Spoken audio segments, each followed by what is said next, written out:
आपके पास में ऐसा कौन सा सूत्र है जो आप ये साहस कर पाए कि आने वाले समय में हिंदुस्तान 30 ट्रिलियन की इकोनॉमी तक पहुंचे? ये बहुत पेचीदा विषय नहीं है, ये बहुत सहज विषय है। इसके अगर आंकड़ों में आप जाते हैं तो आंकड़े शायद आपको घुमा दे और कह दे कि 30 ट्रिलियन डॉलर बनाना मुमकिन है, लेकिन वह कैसे बनाना चाहिए ये उससे भी महत्वपूर्ण विषय है। इतने सारे आक्रमण उनके पश्चात भी हमारी अर्थव्यवस्था को कहीं पर भी कोई शॉक नहीं लग पाया। लेकिन ऐसा क्या हुआ, बाद में ये पूरी अर्थव्यवस्था तहस नहस हो गई और आज हम 3 ट्रिलियन तक पहुंचने में इतना संघर्ष बना। जो पूर्वकालीन आप देखते हैं, मौर्य काल से मुगल काल तक कई सारे शासक आकर चले गए। अगर उस समय गांधी जी और गांधी जी के साथ में जनता सचेत नहीं होती थी तो क्या होता था, ये मैं आपसे जानना चाहता हूं।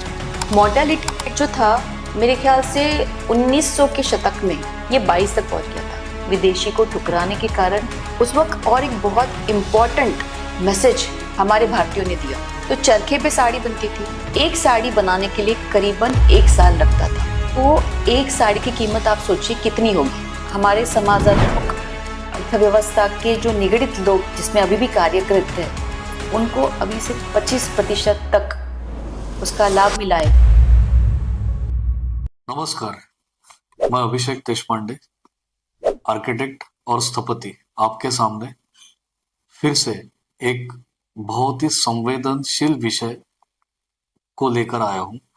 और फिर से हमारे साथ एक ख्यातनाम आर्थिक विश्लेषक, जिसको हम आज की भाषा में इकोनॉमिस्ट कहते हैं, श्वेताली जी मौजूद है। नमस्ते अभिषेक जी। अभी हाल ही में उनके एक किताब का विमोचन हुआ है श्री श्री रविशंकर जी के द्वारा, और उस किताब का नाम है how will India surpass 30 trillion economy. वो किताब का बड़े पैमाने पे विमोचन हुआ। उसके बाद उस किताब को इन्होंने पीएम को भी भेंट किया और कई फोरम्स में इस किताब के ऊपर डिस्कशन चालू है। तो विषय इसमें बहुत महत्वपूर्ण है जो हम श्वेताली मैडम के द्वारा समझेंगे। पहला विषय यह है कि आज हम 3, साढ़े 3, 4 ट्रिलियन डॉलर की इकोनॉमी है, वो कैसी बढ़े, इसके विषय में चिंतन मनन हर क्षेत्र में शुरू है। बड़े बड़े विद्वान, बड़े बड़े इकोनॉमिस्ट इसके पीछे लगे हैं। ऐसे में मेरा और सबका एक कुतूहल जाग उठा है कि श्वेताली मैडम ऐसा कौन सा सूत्र लेके आई है जो वो दावा कर रही है, और वो दावा उन्होंने इस किताब में किया है कि how will India surpass 30 trillion economy. तो हम उनसे सबसे पहले ये समझना चाहेंगे कि इसके पीछे क्या सूत्र है और ऐसा कौन सा सूत्र है जो अभी तक बाकी विशेषज्ञों को समझ में नहीं आया। तो श्वेताली जी, मैम आपसे समझना चाहते हैं, हिंदुस्तान में कई सारे विशेषज्ञ हैं, इकोनॉमिस्ट है, बड़े बड़े स्कूल्स है, हालांकि गवर्नमेंट के पास बड़े बड़े एडवाइजर्स है, कंसल्टेंट्स है, किसी ने भी आज तक ये साहस नहीं किया कि हम 30 ट्रिलियन की इकोनॉमी बन सकते हैं।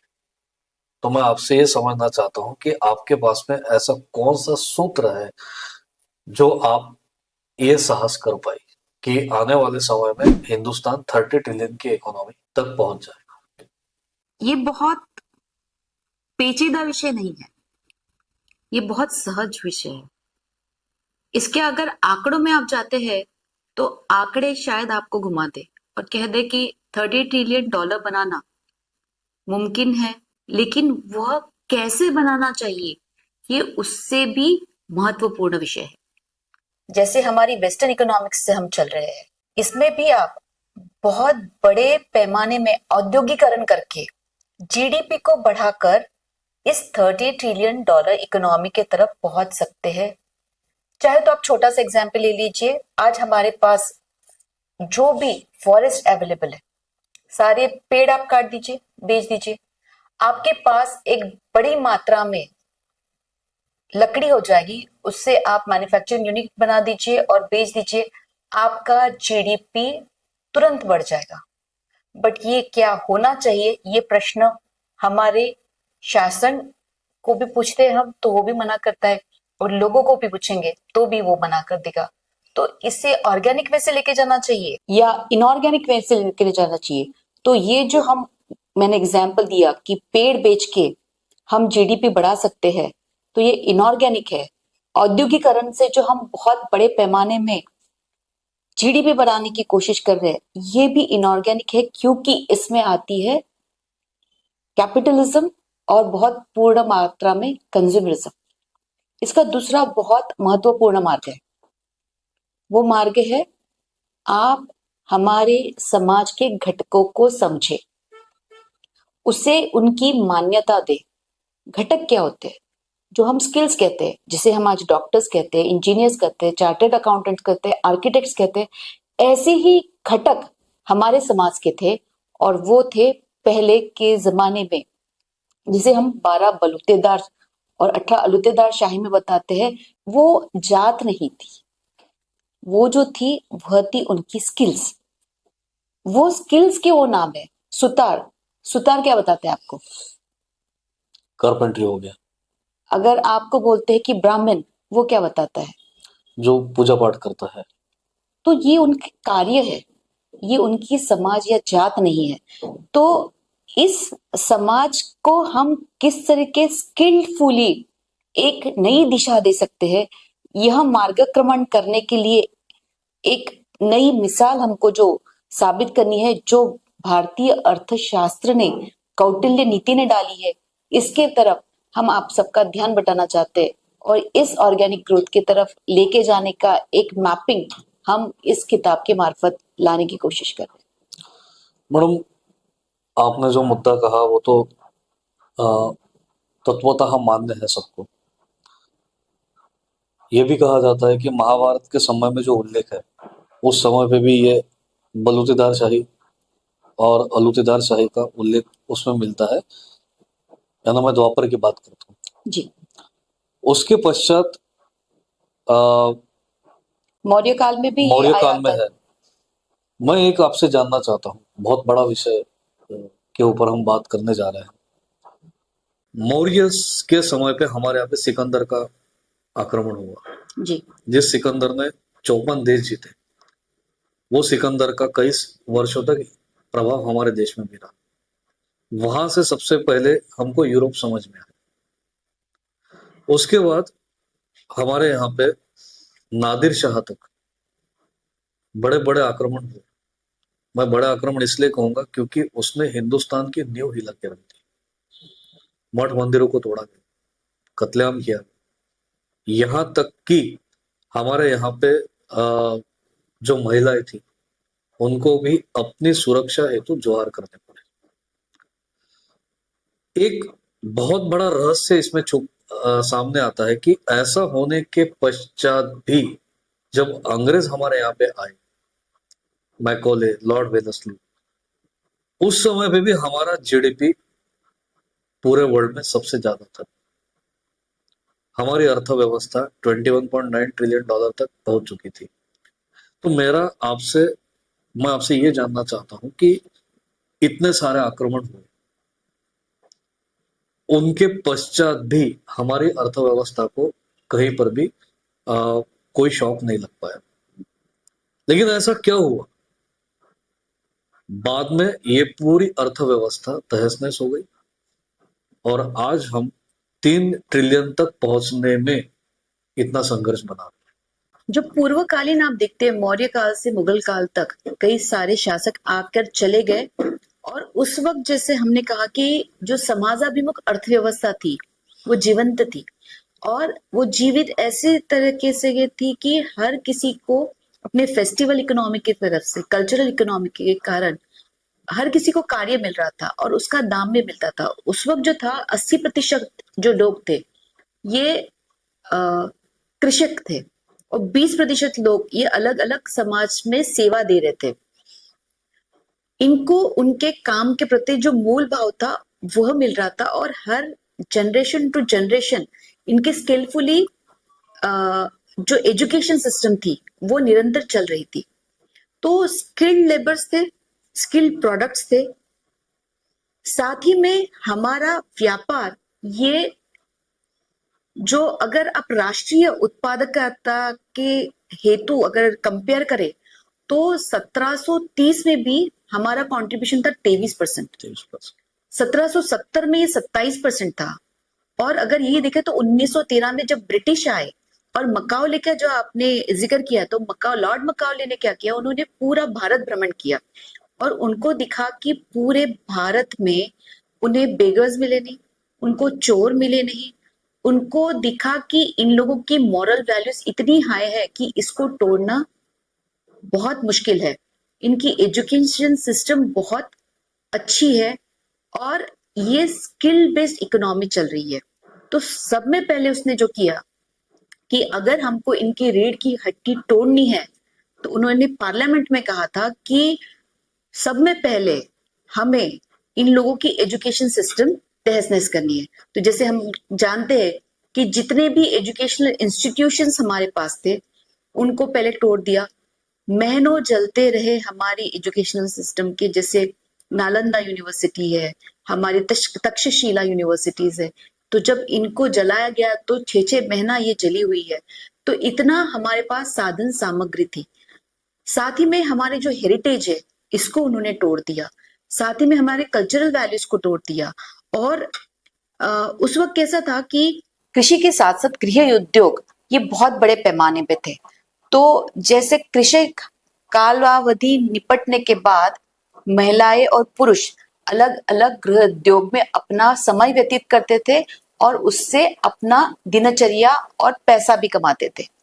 लेकिन जब ब्रिटिश हमारे पास आए, तब उन्होंने जब ये heritage system, cultural system, value system तोड़ दी, उसके साथ जो कॉन्वेंट एजुकेशन लाया वो तो सिर्फ कम्युनिकेशन, उनका आंकड़ा जो था कि उनको हर किसी को सिखाना नहीं था, उनको सिर्फ 10% लोग, इनफैक्ट 6 से 8% लोगों को अंग्रेजी सिखानी थी, वो भी कम्युनिकेशन के लिए। तो ये मकाओले ने किया, वेलेस्ली ने इसको रूपांतरित किया फिजिकली अपने भारत में, इसके सीड्स डाल के। सिस्टम्स तो खत्म हो गए, कृषक का हाल क्या हो गया? कृषक का हाल ऐसा हुआ कि उनको जो ब्रिटिशों को रॉ मटेरियल चाहिए था उन्हें वही उत्पादन करने की परमिशन थी, जैसे इंडिगो। नील का क्या करेंगे? अच्छा, वो साथ ही में ऐसा है कि अगर उसको गेहूं चावल भी बनाने हैं, जो भी वहां पे बनता है, उसको वो भी करने की परमिशन नहीं थी। तो भुखमरी जो थी वो बहुत बड़े प्रमाण में आ गई। जब इनके पास खाने को देने के लिए सामान नहीं है, तो ये जो अपनी अलूतेदार शाही, बलूतेदार शाही, ये पूरी तरीके से कोलैप्स होगी, क्योंकि इनके भी काम बदल गए। 1730 में जो हमारा 23% राष्ट्रीय उत्पादन में जो एक्सपोर्ट में योगदान था, वह 3.7% हो गया करीबन 1913 में। लेकिन अगर आप 1947 में देखें तो ये हमने जब स्वदेशी को अपनाया तब 7.5% तक वो फिर से बढ़ गया। तो इवेंचुअली आप अगर सर्कुलर इकोनॉमी को जो ठप करने का महत्वपूर्ण काम था वो ब्रिटिशों ने किया। दूसरा एक बहुत बड़ा डिफरेंस है मुगल काल से, मौर्य काल से मुगल काल तक, उस वक्त जितने भी शासक आए वो थोड़ा बहुत लूट के गए, लेकिन मैक्सिमम लोग आके जो है भारत में बस गए। बिल्कुल सही। तो ये जो पैसा है ये भारत में रहा। बिल्कुल सही। ब्रिटिशों ने क्या किया, करीबन आपने रफ भी आंकड़ा निकाल दिया तो 43 ट्रिलियन डॉलर इतनी संपत्ति वो अपने भारत से लेके लूट के चले गए। बिल्कुल सही।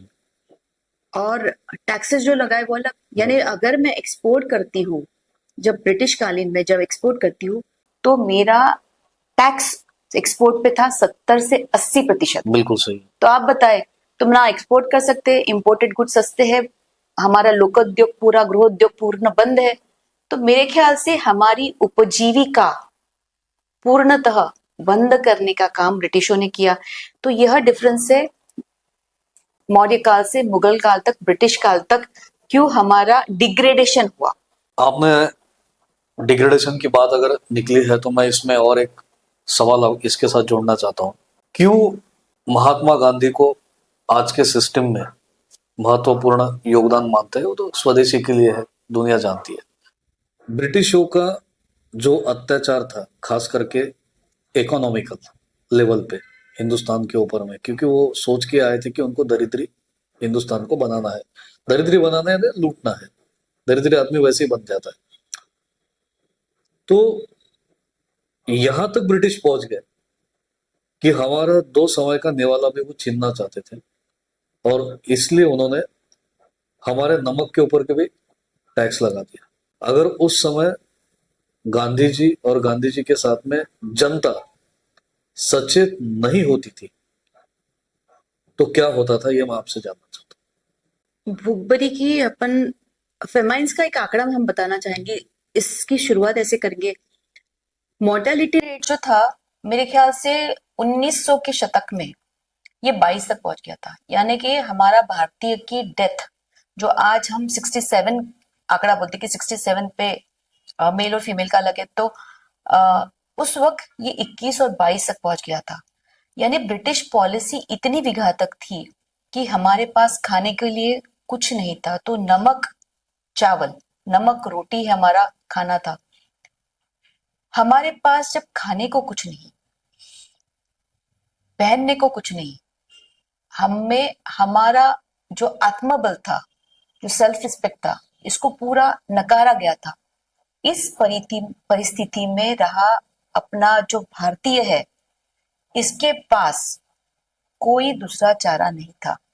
उसके पास थी सिर्फ उसकी हिम्मत, उसके पास थी कि वो खुद अवेलेबल हो सकता है। तो इस भारतीय को एकजुट करके, अहिंसा का मार्ग अपनाकर, निडरता को उसके दिल में उसकी मशाल जलाकर, क्योंकि चाहे कितना भी कुछ हो जाए, आदमी मरने को बहुत डरता है, लेकिन यह निडरता कि हमें हमारे अधिकारों को पुनः प्राप्त करने के लिए आपको आपका मत रखना पड़ेगा। इसलिए अहिंसा के मार्ग पे चल के हमने 3 चीजें उन्होंने बताई कि आपको स्वदेशी को अपनाना है, विदेशी को ठुकराना है और ब्रिटिश साम्राज्य के अगेंस्ट असहकार करना है। इन 3 चीजें करना उनको सहज साध्य लगा और वो गांधी जी के पीछे चल पड़े। इसके कारण सब में बड़ा जो इम्पैक्ट है वो है आर्थिक इम्पैक्ट। ब्रिटिश भारत में आए ही आर्थिक लाभ के लिए, और ये आर्थिक युद्ध था। ये कहीं से भी जो बोलते कि वेपन से लड़ने वाला युद्ध नहीं था। तो जब इनके इंडस्ट्रीज से आने वाले माल की खपत भारत देश में पूर्णतः बंद हो गई, यानी 1930 में 8.4 मिलियन डॉलर का उनका एक्सपोर्ट था भारत में कपड़ों का, जो आप 1939 में देखेंगे तो वो 4 मिलियन डॉलर का हो गया। तो ये जो गिरावट है ये हुई सिर्फ हम लोगों के असहकार के कारण। और उसी 6 महीने के अगर आंकड़े देखते हैं तो विद इन 6 मंथ 25% रिडक्शन है इनके एक्सपोर्ट के अंदर। तो ये जो इम्पैक्ट हो गया, क्योंकि इनके जो सारा का सारा प्रॉफिट है, प्रॉफिट खत्म हो गया और फाइनली कैपिटल इरोड होने लग गया। जब कोई भी बिजनेस क्यों करेगा? आर्थिक फायदे के लिए। तो माल सड़ने लग गया है, साथ ही में प्रॉफिट भी नहीं है, साथ ही में कैपिटल भी इरोड हो गया है। तो इस परिस्थिति में जब वहां के व्यावसायिक आ गए, तब उन्होंने अपना पैर भारतीय बाजार पेठों से निकालना शुरू कर दिया, और यह हुआ सिर्फ और सिर्फ स्वदेशी को अपनाने के कारण, विदेशी को ठुकराने के कारण। उस वक्त और एक बहुत इंपॉर्टेंट मैसेज हमारे भारतीयों ने दिया। तो चरखे पे साड़ी बनती थी, एक साड़ी बनाने के लिए करीबन 1 साल लगता था। तो एक साड़ी की कीमत आप सोचिए कितनी होगी, वीज़ जो एक्सपोर्टेड मटेरियल था। यानी 1830 में 10 लाख गज कपड़ा वो लोग एक्सपोर्ट कर रहे थे, और 50 साल के अंदर यानी 1877 में ये 10,000 लाख गज कपड़ा एक्सपोर्ट कर रहे थे। यह इंटेंसिटी है उनके प्रोडक्ट हमारे मार्केट में आने की, और उसके बावजूद हमारे भारतीयों ने अपने हाथ से बुनी हुई साड़ी, कपड़ा ये यूज किया और उनको दिखा दिया कि हम में भी दरिद्री है लेकिन पुअर है, लेकिन हमें हमारा स्वाधीनता प्रिय है, हमें हमारी स्वतंत्रता चाहिए और इसलिए हम हमारी स्वदेशी वस्तु का यूज करेंगे और आपकी विदेशी सस्ती वस्तु हम नहीं यूज करेंगे। तो ये इम्पैक्ट है गांधी जी का आर्थिक युद्ध लड़ने का। और इसमें हम आगे बढ़ते हैं कि जो आपने अभी स्वदेशी के बारे में जिक्र किया, ये हमारे यहाँ पे जो सबसे बड़ा संगठन है राष्ट्रीय स्वयंसेवक संघ, जी उसने इस परिस्थिति को मनमोहन सिंह के गवर्नमेंट ने फिर से समझ लिया था कि कहीं तो भी कैपिटलिज्म और कंज्यूमरिज्म भारत में फिर से फैल रहे हैं।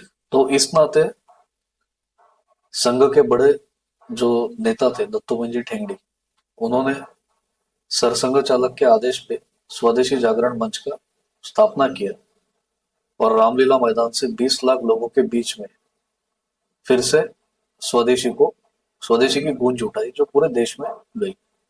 आज जो हमारा अमेरिका के साथ में विवाद चल रहा है, उसको देखते हुए 11-12 साल पश्चात हमारे आदरणीय प्रधानमंत्री नरेंद्र मोदी जी ने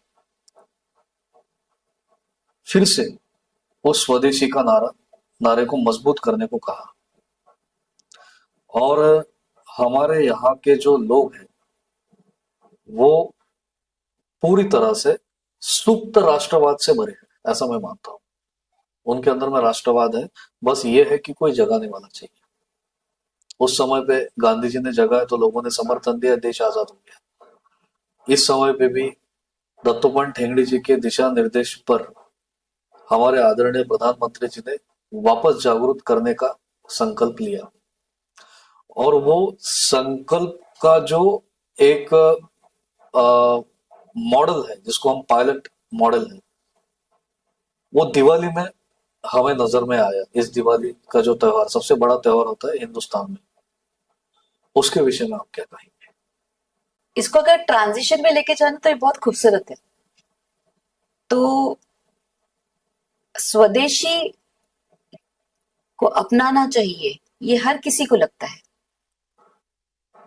लेकिन एक छोटी सी जो बात, जिसे हमने अगर थोड़ा सा पुराना जाए तो 1498 में जब वास्को द गामा आया था, तब वो अपनी निकृष्ट चीजें हमारे भारतीय बाजार पेट में बेच नहीं पाया था, क्योंकि हमारी चीजों का दर्जा महत्तम था, गुणवत्ता इतनी श्रेष्ठ थी कि उसे यहां से चोरी करके लेके जाना पड़ा। और आज का हमारा मार्केट में लोगों का क्या सोचना है कि हमारी स्वदेशी चीजों की स्तर गुणवत्ता निम्न है, विज़ जो परदेशी या विदेशी वस्तु है इसके उच्चतम महत्तम गुणवत्ता है। इस नैरेटिव को काटने की बहुत बड़ी जरूरत थी। साथ ही में ये जो उद्विग्न किया अमेरिका ने, ये छोटी सी चिंगारी थी, इसके कारण भारत को विशेष फर्क नहीं पड़ रहा था। आप अगर एक्चुअल आंकड़ों में देखें, कुछ बिलियन डॉलर से क्या ही तो फर्क पड़ेगा भारत को, पर यह एक बहुत इंपॉर्टेंट मैसेज जो हमारे आदरणीय प्रधानमंत्री जी ने दिया, साथ ही में हमारे सरसंघ चालक श्री मोहन भागवत जी ने दिया, इसके कारण 6,05,000 करोड़ का जो टर्नओवर दिवाली के समय उसको आप ब्रेक करते हैं, तो उसमें से 87% वस्तु का जो खरीदारी हुई है वो खरीदारी हुई है स्वदेशी वस्तु की। अगर उसी को आप 2024 के आंकड़ों से अगर कंपेयर करते हैं तो 1 लाख करोड़ का टर्नओवर हुआ था चाइनीज वस्तु का। तो कहना का तात्पर्य ऐसा है कि ये जो स्वदेशी के साथ आपका आर्थिक राष्ट्रवाद जुड़ा है, ये किसी के दिल में है, हर किसी के दिल में है, ये तो साबित हो गया। और इसकी चिंगारी फिर से जो गिरी है वो फिर से मेरे को बताने में अच्छा लगता है कि विदर्भ से हुई है। इसकी चिंगारी जहाँ वर्धा से चलती थी वो फिर से महाराष्ट्र से हुई है, तो ये भी एक बहुत महत्वपूर्ण बात है। तो इस आर्थिक राष्ट्रवाद को आप अगर थोड़ा सा संलग्न करें सामाजिक राष्ट्रवाद से और सांस्कृतिक राष्ट्रवाद से, तो एक बहुत ब्यूटीफुल सी एक घड़ी बैठती है शायद इसके बारे में भी कभी हमने वार्तालाप करनी चाहिए। मैडम मैं ये एक इसको आगे बढ़ाते आपसे प्रश्न करना चाहता हूँ कि 6 लाख करोड़ का बिजनेस हुआ, ऐसा गवर्नमेंट ने भी बताया, कई अखबारों में इसके ऊपर। यानी मोदी जी ने जो सुप्त आर्थिक राष्ट्रवाद था उसको बाहर निकाला लोगों के द्वारा। हम आपसे जानना चाहते हैं, इसको दोनों भी ने भी प्रतिसाद दिया। एक तो है व्यापारी ट्रेडर्स कि नहीं, जी मैं चाइनीज माल को नहीं बेचूंगा, ये उसका अपना राष्ट्रवाद है। और दूसरे है हमारी जनता कि जी हम चाइनीज माल को नहीं खरीदेंगे। जी जो अ, आकाश कंदील हम जिसको बोलते हैं, चाइनीज आने की वजह से 100 रुपए में मिलता था, वही बाद में लोगों ने प्रेफरेंस देके हिंदुस्तान में जो आकाश कंदील बने, भले वो 150 रुपए में थे, 125 रुपए में थे, उसको पहली प्रायोरिटी दिया। तो ये आर्थिक राष्ट्रवाद को एक फेस्टिवल ने जागरूक किया, और वो जी भी मन की बात और सरसंघ चालक जी के आह्वान, दोनों भी उसमें निर्णायक भूमिका रही है। तो मैं आपसे जानना चाहता हूं कि क्या इसका लाभ, जो आप बार बार समाजाभिमुख अर्थव्यवस्था की बात कर रही है, यानी समाज के हर घटक को लाभ होना चाहिए, जी तो क्या ये दिवाली हम बोल सकते हैं कि समाज के हर घटक को इसका लाभ बहुत समय बाद मिला है? 20 से 25% हमारे समाजाभिमुख अर्थव्यवस्था के जो निगडित लोग जिसमें अभी भी कार्यरत है, उनको अभी से 25% तक उसका लाभ मिला है। क्योंकि क्या है कि ये मशाल जो लगाई, इसका दिया हर किसी के दिल में जगा, मगर ये दिया निरंतर रखने के लिए इस समाजाभिमुख अर्थव्यवस्था के जो उत्तराधिकारी है, उनको वह लाभ मिलने के लिए यह निरंतर चलना बहुत जरूरी है। तो शुरुआत हो गई है, लेकिन इसको निरंतर जलने के लिए जो गवर्नमेंट पॉलिसीज के थ्रू अलग अलग स्कीम्स डाली है, उसका लाभ इन लोगों ने लेना और स्किलफुल और बनना, इसकी जरूरत मुझे ज्यादा लग रही है। पर शुरुआत हो चुकी है, ये मैडम मैं कहना मैं चाहूंगी। आपसे जानना चाहता हूँ कि आप समाज अभिमुख अर्थव्यवस्था का अ, विस्तार करना चाहती है और समाज अभिमुख अर्थव्यवस्था को आगे बढ़ाना चाहती है। मैं आपसे समझना चाहता हूँ कि आखिर ये समाज अभिमुख अर्थव्यवस्था क्या है। दूसरा, ये समाज अभिमुख अर्थव्यवस्था बाकी आज हिंदुस्तान में जो इकोनॉमिस्ट है या जो फाइनेंशियल एक्सपर्ट्स है, हम किसी को नजरअंदाज करना चाहते हैं या किसी को कम लिखना चाहते हैं, वो इशू नहीं है। हर एक की अपनी अपनी दृष्टि से किसी ने नाम कमाया है, किसी ने नए नए सॉल्यूशंस दिए हैं। अमर्त्य सेन जैसा एक बड़ा नाम हमारे यहाँ पे, जिनको नोबेल पारितोषिक मिला। लेकिन मैं फिर से बॉटम लाइन पे आता हूँ कि जिस समाज अभिमुख अर्थव्यवस्था के बारे में आप बार बार जिक्र कर रही है, बार बार इसको प्रमोट करना चाहती है, उसमें ऐसा क्या सूत्र है और क्या क्या है इसमें कि अगर समाज अभिमुख अर्थव्यवस्था को वापस सशक्त बना दिया जाए तो आने वाले समय में 30 ट्रिलियन इकोनॉमी के पास हिंदुस्तान पहुंच जाएगा। ये आपने इस किताब में इसका पूरा विचार मंथन किया है, और आदरणीय प्राइम मिनिस्टर के साथ भी आपने इस किताब को शेयर किया। आदरणीय मुख्यमंत्री जी और भी जो गणमान्य विशेषज्ञ है, जैसे राम बहादुर राय, मृत्युंजय शर्मा, उनके साथ भी आपका इसके बारे में लंबी चर्चा भी हुई। इस किताब के ऊपर में कई कुछ फोरम्स में अच्छे प्रोग्राम्स भी हुए। यानी मैं ये मानता हूं कि किताब का जो विश्लेषण है वो आने वाले समय में देश के लिए लाभकारक रहेगा। लेकिन शुरुआत मैं ये करता हूं क्योंकि कई लोग, हमारे जैसे लोग जानना चाहेंगे कि आप प्रवाह के विरुद्ध जा रही है। तो बाकी इकोनॉमिस्ट, आप भी चार्टर्ड अकाउंटेंट, आपने भी इकोनॉमिक्स पढ़ा है, इकोनॉमिक्स में आप काम भी कर रही है सेक्टर में, लेकिन हमें तो कहीं किसी से समाज अभिमुख अर्थव्यवस्था के बारे में सुनने को भी नहीं मिला। यह शब्द ही बहुत नया था। तो ऐसा ये सूत्र और उस सूत्र का आज के परिप्रेक्ष्य में क्या उदाहरण आप दे सकती है? पहले तो समाजाभिमुख अर्थव्यवस्था को जो हम एक वर्टिकल्स या जातीयवादी में जो मांडनी करना चाहते हैं, इस श्रृंखला से मेरे ख्याल से हर किसी व्यक्ति को बाहर आना चाहिए। अगर आप पुरातन काल से देखें, जैसे कि हमने मौर्य काल से भी बात करी, महाभारत के काम टाइम का भी बात किया, तो और मुगल काल में भी देखिएगा और आज के काल में भी आप देखिए, तो हम स्किल्स की बात कर रहे हैं, हम किसी समाज को लेबलिंग के काम नहीं कर रहे। तो ये क्या है कि पहले भी पुरातन काल में भी आपको आपके स्किल अनुसार आपका प्रोफेशन बदलने की अनुमति थी, है और रहेगी। ये एक बात आप निश्चित कर लीजिए। दूसरी बात, ये समाज या जातिवाचक जिस चीजों में हम लोगों ने बांट दिया, ये हुआ कब? ये हुआ 19वीं सेंचुरी के शुरुआत में, जब पहली बार जनगणना हुई। उस वक्त जातीयवाचक जो कॉलम्स है वो डाल दिए गए और हर किसी व्यक्ति को जो ट्रांजिशन भी करना चाहता है तो उसके माथे पे लिख लिया कि तू कुणबी है, तू सुतार है, तू चर्मकार है। यह चीज पहले होती नहीं थी।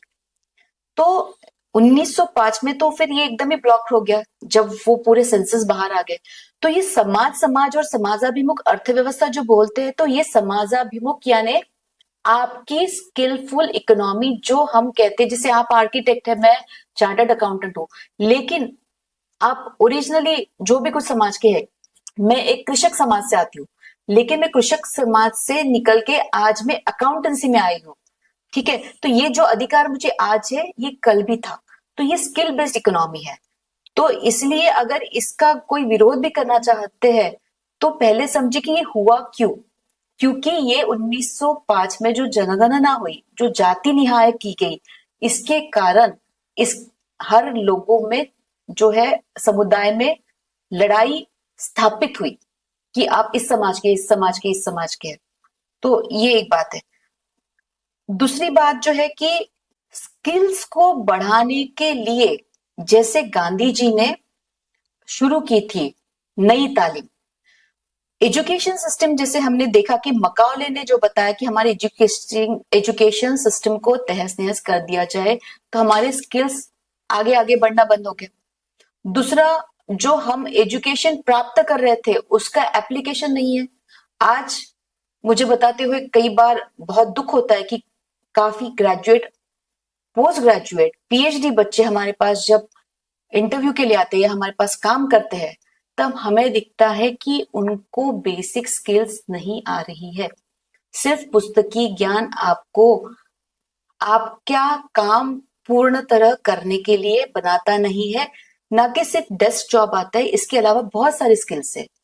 तो जैसे फर्नीचर का काम होता है, जैसे जेम्स और ज्वेलरी का काम होता है, फोटोग्राफी का उसमें है। अगर मुझे जेम्स और ज्वेलरी का काम करना है और मैंने वहां पे इंजीनियरिंग किया है, तो शायद एक 5-10 प्रमाण में, मुझे परसेंट के प्रमाण में उसका फायदा हो। लेकिन अगर मैं जेम्स एंड ज्वेलरी का काम सीखती हूँ तो मेरे ख्याल से वो मुझे ज्यादा इंपॉर्टेंट है।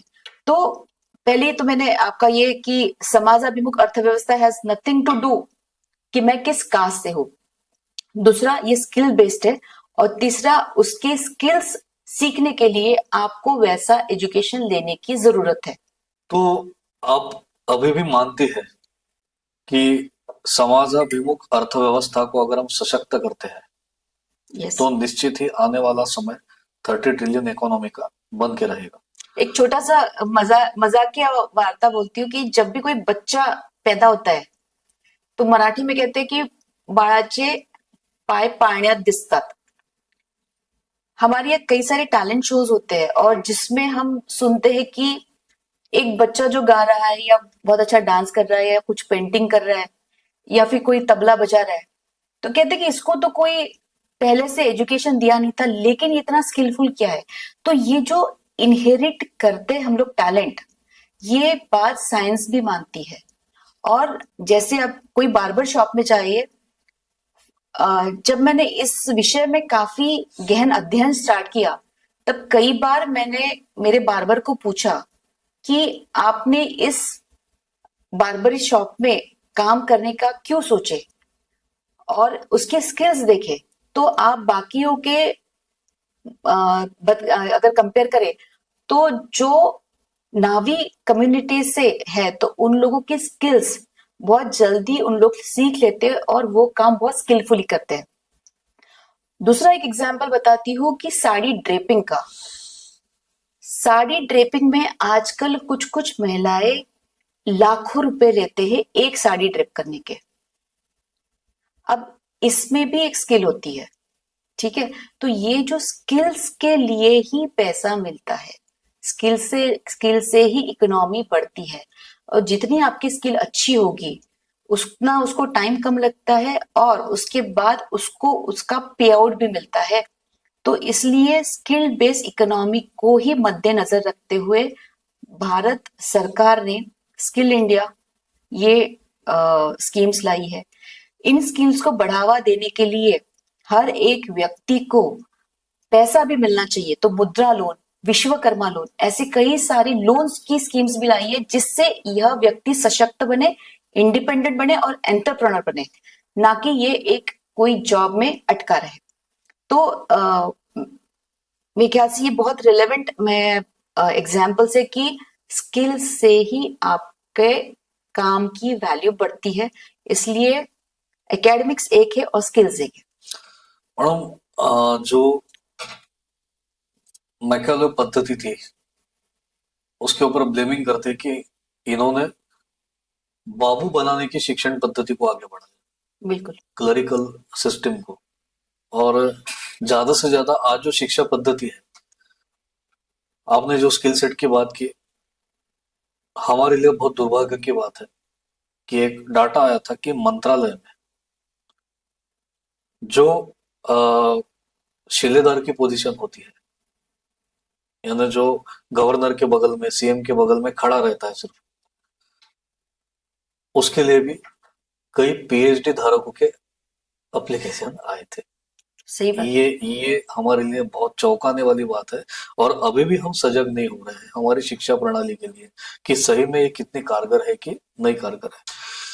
तो इसमें मैं आगे बढ़ के आपसे ये पूछना चाहता हूं कि आपकी जो संवेदना है वो इस किताब में प्रस्तुत होती है, और आपकी मुख्य संवेदना ये है कि कैपिटलिज्म और कंज्यूमरिज्म के प्रभाव से हमारी समाज अर्थव्यवस्था का पतन हुआ। जी, क्या इसके बारे में आप आज के परिप्रेक्ष्य में कोई उदाहरण प्रस्तुत कर सकती है ताकि जनता को एक मिनट में समझ में आए कि कंज्यूमरिज्म और कैपिटलिज्म का प्रभाव कितना प्रलयंकारी है? इसका सीधा जो डिपेंडेबिलिटी है वो कोली समाज की थी। तो इनके लोग 2014 में स्टीमर्स को लाइसेंसेस दे दिए थे और वह लोग अभी स्टीमर्स के थ्रू मच्छी और बाकी जो सी एनिमल्स है वो पकड़ने लग गए थे, और बाकी चीजें भी जो प्रोडक्ट्स होती है वो भी उस स्टीमर के थ्रू लेते थे। इसका डायरेक्ट इम्पैक्ट था कोली समाज के ऊपर। तो उनके प्रतिनिधि जाके माननीय अमित शाह जी से मिले और उन्होंने अपनी विवंचना बताई। अमित शाह जी ने तुरंत ही ये परवाने रद्द कर दिए और साथ ही में उन्होंने एक 8,000 करोड़ की फंडिंग की व्यवस्था की, जिसके अंदर उन्होंने 1.5 एकड़ में प्लेटफॉर्म बनाया रत्नागिरी में, और यातायात की, कोल्ड स्टोरेज की भी सुविधाएं बनाई। साथ ही में ये जो कोली समाज के लोग थे इनको नाव लेने के लिए और साथ ही में जाले और कुछ भी और इक्विपमेंट्स लेने के लिए फंडिंग की व्यवस्था की। इसके कारण इस पे निर्भर जो 80 लाख कोली समाज के लोग थे, ये अगर बेरोजगार हो गए रहते इसके चलते, तो इनकी बेरोजगारी होते होते इनका रोजगार उनको पुनः प्राप्त हो गया। इसके 2 इम्पैक्ट हो गए कि एक तो इस समाज को कार्य मिल गया, तो यह निरंतर अभी कार्य कर रहा है, और ये लोग वेलफेयर स्कीम्स के ऊपर अभी डिपेंडेंट नहीं है, ये इंडिपेंडेंट है और एंटरप्रेन्योर्स है। ये एक चीज हो गई। दूसरा इम्पैक्ट हमारी जनता पे हुआ। अगर ये स्टीमर से हुआ रहता तो फिर हमको कम दाम में वही वस्तु मिली रहती। तो मेरे ख्याल से एक नुकसान भी हुआ। तो हर चीज का एक कॉस्ट बेनिफिट होता है। कॉस्ट बेनिफिट अगर देखा जाए तो 80 लाख लोग, जिसके कारण हमको दुगने कीमत में शायद ये मछली मिल रही है या सी फूड या जो भी चीजें मिल रही है, और यही 50% कट डाउन में अगर मिला रहता, लेकिन इन 80 लाख लोगों का उदर निर्वाह की जिम्मेवारी जो भारत सरकार के ऊपर और टैक्स पेयर पर आई रहती, इसका भी हम लोगों ने कॉस्ट अगर उसमें जोड़ दिया तो मेरे ख्याल से स्टीमर्स की कॉस्ट ये 3 टाइम्स या 4 टाइम्स ज्यादा हो जाती है। इसलिए हम जब बोलते कि समाजाभिमुख अर्थव्यवस्था को, ये समाज जो इसमें निपुण है, जो कार्य कर रहा है और जो क्वालिटी वो दे सकता है, वो स्टीमर से आपको नहीं मिल सकती। तो ये जब हम लोग कॉस्ट बेनिफिट रेशो एक सामान्य जनता करेगी तब पता चलेगा कि हमें समाजाभिमुख अर्थव्यवस्था की तरफ जाना चाहिए या नहीं जाना चाहिए।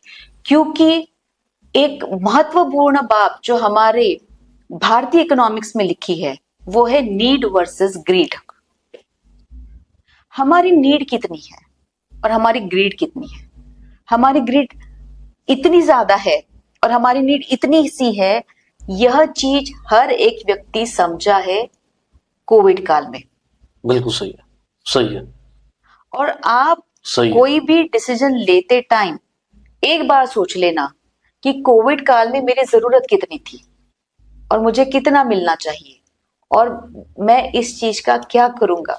तो ये जब आप कॉस्ट बेनिफिट एनालिसिस और समाजाभिमुख अर्थव्यवस्था, समाजाभिमुख यानी अगेन मैं बोलती हूँ ये स्किल बेस्ड इकोनॉमी की हम बात कर रहे हैं, ना कि जातीय वाचक समाज। मैडम ये तो आप बहुत सटीक बात कर रही है, क्योंकि मैं भी सोच रहा हूँ कि ऐसे कई सारे उदाहरण हमारे यहाँ पे प्रस्तुत है।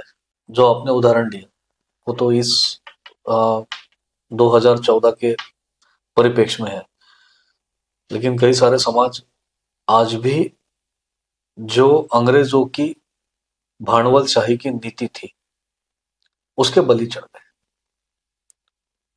जैसे थोड़ी देर के लिए मैं कहूंगा कि हमारा आदिवासी समाज जो आदि निवासी है, और वो कोई मागास या ये नहीं है, वो भी धन संपन्न समाज हुआ करता था, उनके भी राजा थे। आप चंद्रपुर जाइए, पूरे गोंडवाना में उनका उस समय शासन चलता था। वो कोई पुराने जमाने से आदि मानव नहीं है, वो आदिवासी है। दोनों में बहुत बड़ा अंतर है। अंग्रेजों के भांडवलशाही नीति में सबसे पहला जो बलि चढ़ा वो समाज चढ़ा, क्योंकि वो महुआ की दारू बेचता था और अंग्रेजों ने यहाँ पे विस्की और जिन इंट्रोड्यूस किया। जब ध्यान में है कि लोग महुआ की आदत से मजबूर है, तो उन्होंने महुआ बनाने वालों को ही क्रिमिनल की लिस्ट में डाल दिया।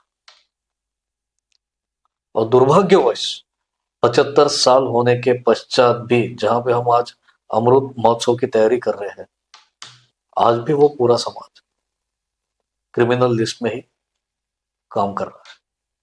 तो आपने बिल्कुल ठीक कहा कि समाजाभिमुख अर्थव्यवस्था, कल को अगर मैं आपसे प्रश्न पूछूंगा एक समाजाभिमुख अर्थव्यवस्था या आर्थिक राष्ट्रवाद के विश्लेषक के नाते कि क्या समाधान है इन आदिवासियों का, और क्या ये फिर से हमारे मुख्य धारा में, आज आप भी जानते हैं इन्होंने बंदूक पकड़ ली, नक्सलवादी बन गए, क्योंकि उनके पास दूसरा कोई रोजी रोटी का जरिया नहीं था।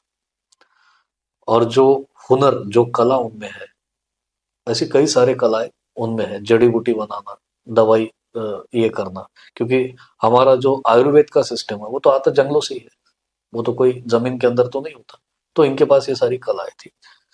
तो क्या आपके माध्यम से हम जानना चाहेंगे, एक छोटा प्रश्न है, इस समाज को भी, क्योंकि बहुत बड़ा समाज है, बहुत बड़ा तबका है और लगभग हर प्रदेश में है, तो इसको भी क्या हम मुख्य प्रवाह में वापस ला सकते हैं आपकी आर्थिक राष्ट्रवाद या समाजाभिमुख अर्थव्यवस्था के सूत्र के तहत?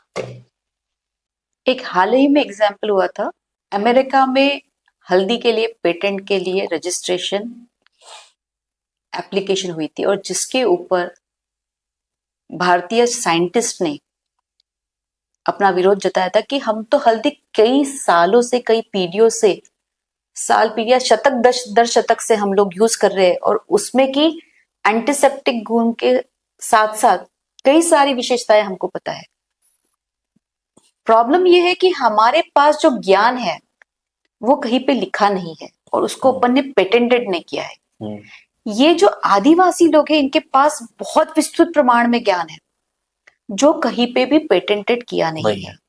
तो एक चीज जो होनी चाहिए कि इनके पास के ज्ञान की पेटेंटेड जानकारी लेके उसको लिख के प्रमाणबद्ध प्रूफ करना चाहिए, तो जिसके कारण इनको साइंटिफिकली रिकॉग्निशन मिले और काम मिले।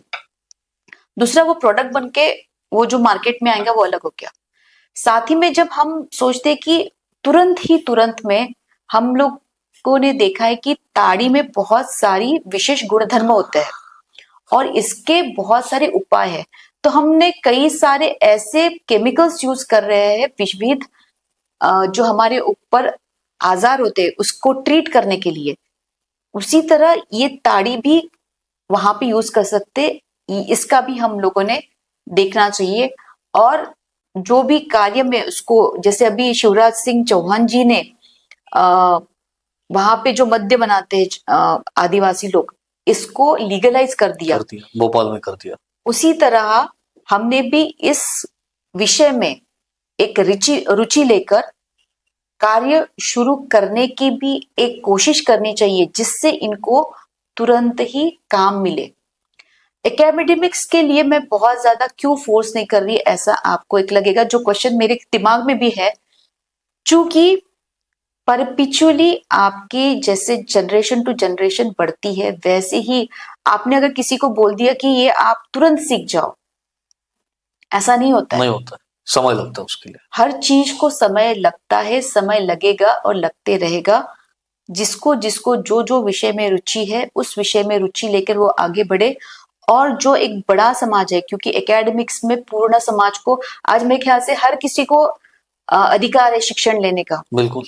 लेकिन जैसे एक घर में 3-4 भाई, 2-4 भाई बहन जितने भी होंगे, उसकी बौद्धिक क्षमता सिमिलर नहीं होती। हर किसी की अलग स्किल्स होती है, वैसी हर किसी की स्किल्स होती है। उसका प्रमाण उपयोग करके जिसको जिस विषय में जाना चाहिए उधर जाने देना चाहिए। साथ ही में इस गृह उद्योग को भी बढ़ावा देना चाहिए, ऐसा मेरा एक इकोनॉमिकल एस्पेक्ट में रखना चाहूंगी। बढ़िया मैडम। और हमने श्वेताली मैडम से जो उन्होंने दावा किया है, और दावा क्या किया है इन्होंने इस किताब में, उसका पूरा सूत्र दिया है। और कहीं ना कहीं इस किताब की जो महती है वो समाज के हर स्तर में उसकी गूंज हो रही है। तो हमें लगता है कि निश्चित ही जो मैडम ने उठाया हुआ प्रण है कि आने वाले समय में अगर समाज अभिमुख अर्थव्यवस्था को प्रॉपरली प्रमोट करते हैं तो आने वाले समय में 30 ट्रिलियन इकोनॉमी बनने में हमें समय नहीं लगेगा। इसका विश्लेषण बहुत अच्छे तरीके से किया, उदाहरण द्वारा किया, खास करके कोली समाज का उदाहरण और आदिवासी समाज का उदाहरण से हम समझ सकते हैं कि समाज अभिमुख अर्थव्यवस्था की सबसे बड़ी जो हम एनिमिटी बोल सकते हैं वो कैपिटलिज्म के साथ है, और उससे कैसे आगे में हमें निपटना है, कैसे उसके साथ संघर्ष करके हमारी अर्थव्यवस्था को मजबूत करना है, ये आने वाले पार्ट में हम श्वेताली मैडम से समझेंगे। तो थैंक यू मैडम, आपने बहुत ही अच्छे तरीके से इसका विश्लेषण किया है। हमारे दर्शक कोई इकोनॉमिस्ट तो है नहीं, लेकिन आपके उदाहरणों द्वारा वो इस नए आयाम को जल्दी समझ पाएंगे, ऐसी मैं आशा करता हूँ। नमस्कार। नमस्कार, धन्यवाद।